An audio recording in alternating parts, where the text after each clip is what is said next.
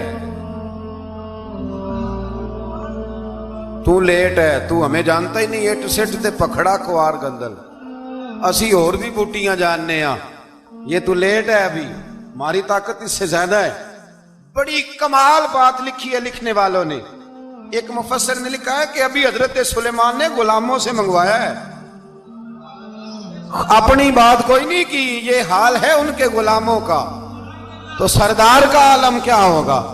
حضرت سلیمان کہنے لگے بھی جلدی جائیے. قال الذی عنده علم من الکتاب انا آتیک بہ قبل ان یرتد الیک طرفک. تو اٹھا ان میں سے وہ جس کے پاس کتاب میں سے علم تھا، ساری کتاب کا بھی نہیں، علم من الکتاب، کتاب. وہ اٹھے جن کے پاس کتاب میں سے علم تھا. تو وہ اٹھ کے کہنے لگے حضور میں لے آؤں گا. کب؟ آپ کے آنکھ جھپکنے سے. آنکھ جھپکنے سے. بندہ تھا جن تھا؟ جن کی تو بات مانی نہیں انہوں نے. کیا کہا؟ آنکھ جھپکنے سے. میں آنکھ جھپکنے سے پہلے لے آؤں گا. تو حضرت سلیمان کہنے لگے تو ٹھیک ہے چل لا پھر، لا پھر. آنکھ جھپکنے سے. اس ولی کا نام تھا آصف بن برخیہ. آصف بن برخیہ جی حضرت سلیمان کے وزیر تھے. وہ آئی ملکہ بلقیس، اور جب وہ آئی نا تو اس نے دیکھا کہ یہ تو آگے سامنے حضرت سلیمان بیٹھے ہیں، اور جو رستہ ہے نا درمیان میں وہ فرش ہے کہ دریا ہے سمجھ نہیں آ رہی. تو اس نے نا اپنا یوں کر کے اوپر کپڑا اٹھانا شروع کر دیا کہ نیچے پانی ہے. تو حضرت سلیمان کہنے لگے چلتی آ، نیچے کچھ بھی نہیں. اس نے پیر رکھا، نیچے مچھلیاں بھی تیرتی جا رہی تھی. حضرت سلیمان علیہ الصلوۃ والسلام، آج بھی اللہ نے توفیق دی ہے نا، لوگوں نے اس طرح کی تعمیرات بعد میں کی ہیں، لیکن اس کے موجد، اس کے پہلے بنانے والے حضرت سلیمان ہیں اللہ کی دی ہوئی توفیق سے. تو وہ ملکہ آپ کے پاس آئی، پھر وہ آپ کی فرما بردار ہو گئی.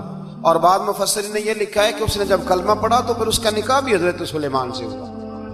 یہ بھی بعض لوگوں نے لکھا ہے. تو اس سارے واقعے کو قرآن مجید نے بیان